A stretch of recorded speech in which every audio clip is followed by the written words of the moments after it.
Jerry of the Circus.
For Jerry of the Circus. She was dainty and she was sweet, and I was passing down the street when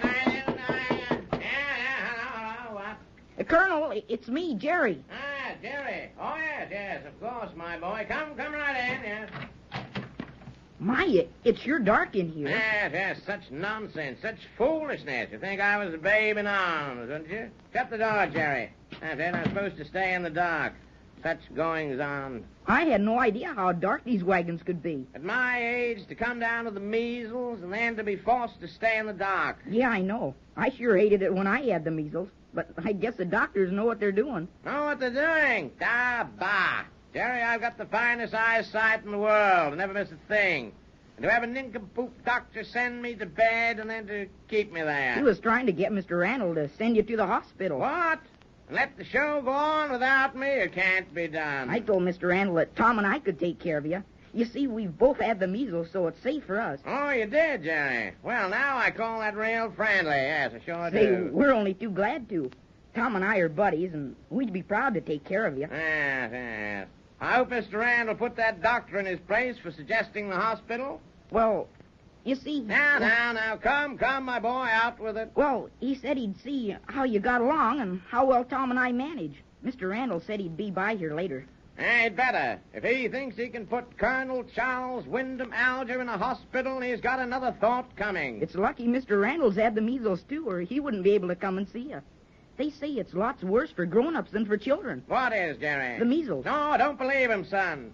It's just that grown-ups fuss more than children. Yes, sirree, that's what it is. Kids don't complain so much. You're sure a good sport, Colonel. Might as well be, son. I always say when you're flat on your back, you might just as well be cheerful. Yeah, nothing else you can be. Say, Colonel, Bump says you know more about the old circus days than anybody else in the business. Well, now, my son, shouldn't be surprised if I do, yes, sir. My circus days carry me back to the time when circuses weren't so popular as they are nowadays. No, not by a long shot, Jerry, not by a long shot. How do you mean, Colonel? Didn't folks always like circuses? Well, now, Jerry, I guess the young folks always did, but the grown-ups, that's another story. Yes, another story. I had to run away after the first time I saw a circus. The folks thought that I'd just gone to the dogs for sure. No. Oh, I don't believe it. Yes. Oh, yes. You see, way before my time, circuses weren't run by men like Mr. Randall. No, sir. In the old days, all the scalawags in the world were supposed to be connected with the traveling shows. Were they? Well, now, son, some were and some weren't. The first circus I joined up with was run by an old ruffian. We called him Old Tom. Yes, he didn't care much how we cheated the public. No, sir. The more we cheated, the better was his motto. But if he cheated the townsfolk, I shouldn't think he'd have trouble the next year. Son, you hit the nail right on the head. I tell you, old Tom never dared visit the same town 2 years in succession. Well, what did he do then? Well, he kept stopping at different towns across the country. Then about the third year, he'd figure they'd forgotten about the last time, and he'd bring in another show. Did it work? Sometimes it did, and sometimes it didn't. I remember one town, though, in the South that didn't forget. Yep, they were sure laying for old Tom and his show. When the circus tent went up, all the rubes in town came down. Pretty soon the roustabout saw there was a fight brewing for sure, and up went the cry, "Hey, Rube!" Yes, you could hear it all over the lot. What did Hey Rube mean? That was an old circus cry, meaning a fight with the rubes or city folks was on. But how could he ever give a show? Well, they didn't always fight. Yes, it was quite an experience for me as a boy, son, quite an experience. Then I heard about the Sterling Brothers outfit. You know, Jerry, those Sterling Brothers did more for circuses in this country than any other people in the business. Why? They insisted on running a fair show. They never cheated the public. They advertised the fact that it was safe for women and children to come to the shows. Yes, and if old John Sterling or any of his brothers ever caught his ticket sellers shortchanging the public, they were fired on the spot. You mean to say they didn't used to give the right change? Not if they could help it. No wonder circuses used to have a bad name. Yes, yes. Respectable folks tried to keep their children away from the excitement and dangers of the old circus tents. Did you ever work for Mr. Sterling? Did I? Did I? Well, I should say I did. For most 20 years. You did? Yes, sirree. It happened like this. Old Tom had been keeping our salaries back for a long time. It was toward the end of the season when our show passed close to the Sterling Brothers show. And I had already heard how they ran things, so I ditched old Tom for good and for all. I decided to throw in my lot with these brothers, providing they would take me, of course. You left without your salary? Yes, I sure did. I figured the old geezer wouldn't pay me anyhow. What? Sure thing. I tell you, son, he not only rooked the public, but he took every opportunity he could for holding back on his own people. For at the end of the season, it wasn't nothing for him to fire half the outfit, then refuse to pay him. Say, I'm sure glad I worked for Mr. Randall. He pays every week. All the circuses do nowadays, Jerry. Oh, that must be Tom. Oh, yes, Tom. Tom, yeah. Let him in, Jerry, let him in. Hiya, Tom. I thought it was you. Hello. I thought it was about time the Colonel had something to eat. You did now. Well, Tom, my boy, I was beginning to think the same thing. Where shall I put the tray, Colonel Alger? The tray. Well, now, son, seems like my lap would be the most convenient place. Here, I'll put a pillow back of you. There. Is that better? Yes, couldn't be better, couldn't be better. Thank you, Jerry, thank you. That certainly smells tempting there, Tom. I hope it's okay, Colonel. Got a good appetite? Never been better, my boy. Guess nothing but lockjaw could keep me from enjoying a meal.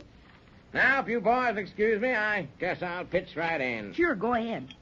Say, Tom, you sure missed it. What? Well, the Colonel's been telling me all about the old days in the circus. They sure used to run things different than they do now. Yes, sirree, they sure did. Yes, they did. I tell you, boys, the greatest man in the world for crazy stunts was P.T. Barnum. Yes, he was the greatest bunco artist in the world. What's bunco artist? A man who's a genius at selling folks a joke. Barnum could play more jokes on the public than any man who's ever lived. And what's more, Tom, he could make 'em love it. Really? Yes, sir. I'll tell you, boys, it took a smart man to beat Barnum. Did anyone ever put anything over on him? Now and then, but not often. Tell us one time. Yeah, tell you. You sure that I'm not boring you, boys? I should say not. Oh, gosh, no. Well, the best story I know was about the man who sold Barnum a cherry-colored cat. Cherry color? I never heard of a cherry-colored cat. Neither had Mr. Barnum. So he bought it to the tune of about $150. Whew, that's an awful lot of money for a cat. Yes, sir, I guess that's what Mr. Barnum thought, especially after he saw the cat. Why, wasn't it cherry-colored? It sure was, rusty black. But I thought you just said the cat was red. Oh, no, I just said the cat was cherry-colored, and so did the man who sold Barnum the cat. After all, there are black cherries. I bet Mr. Barnum was sure mad. Yeah, I reckon he was a bit surprised. But I tell you, it was hard to get the best of that man. Yes, it certainly was. Do you know what Barnum did then? No, what? He added it to the sideshow as the only cherry-colored cat in captivity. You mean folks paid to see that black cat? You bet they did, and laughed themselves sick when they found they'd fallen for a gag. That's what Dad used to say, that Barnum put a lot over on the public, but they loved it and were always willing to pay for it, and then laugh at the joke on themselves. Yes, yes. Do you boys know where the phrase white elephant comes from? Well, it means having something you don't want, doesn't it? It sure does, and it comes from the time Barnum got a real white elephant and then didn't know what to do with it after he got it. Oh, gee, someone's coming. What's the story, Colonel? Colonel Alger. Yes. Let him in, Jerry. It's Mr. Randall. Hello there. How's the patient? Not so patient, Mr. Randall. I'm sorry to hear that, Colonel. Say, Mr. Randall, the Colonel was going to tell us about Barnum's white elephant. Well, I guess that'll have to wait. And you boys know it's almost time for the show to go on? What? Say, we haven't been here that long. Good night. And I told Leo at the mess tent I'd only be a jiffy. I tell you, Randall, these boys got me spinning yarns, and I guess none of us realize the time. Yes, it's so dark in here and all. Yeah, I know how the Colonel is once he gets started. Nothing will stop him. Gee whiz, I'm sorry. That's all right, boys. Run along. Oh, and Jerry. Yes, Mr. Randall? There's an airmail registered letter in my office wagon for you. There is? Gee, I wonder who it can be from. I don't know, Jerry. I didn't notice the postmark. Say, I wonder if it's about that safety deposit box of Dad's. Gee, seems like I'll never find out what's in it. Or it might be from Spike about getting out of jail. Say, we better go. Thanks, Mr. Randall. I'll get the letter right away. All right. Yeah, thank boys for being such good company. Well, that was nothing. Thank you for the stories. And say, Colonel, remember about that white elephant story. We'll be back later. Okay, boys, so long. So long, yes. Two mighty nice boys. They certainly are. Now, Colonel, we've got things to talk over. First of all, I've sent word on about the Rusoff troop. Hey, you're going to let those Cossacks ride at the Fordham races? Yes, that's a good idea of yours, and I think we'll give it a try. Well, now, Randall, I'm glad to hear you say that. It's mighty fine working for a man with your imagination and good judgment. Yes, indeed it is. Yeah, well, I hope you'll continue to feel that way, Colonel, because my best judgment says right now that the right place for you right now is at the hospital. What? Yeah, I think it'd be better for you. You'd get better care there. Let the circus go on without me? No, sirree. You can't do that, Mr. Randall. Why, in a few days, I'll be as fit as a fiddle. Yes, and raring to go. I know that, Colonel, but measles are contagious, and the best thing to do Not on your life, Randall, not on your life. I won't stir out of this wagon.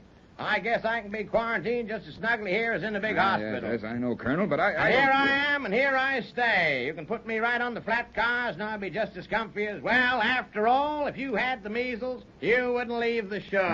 Okay, Colonel, you win. I didn't have much hope of getting rid of you anyway, but I promised the doctor I'd try. Yeah, but you didn't make it.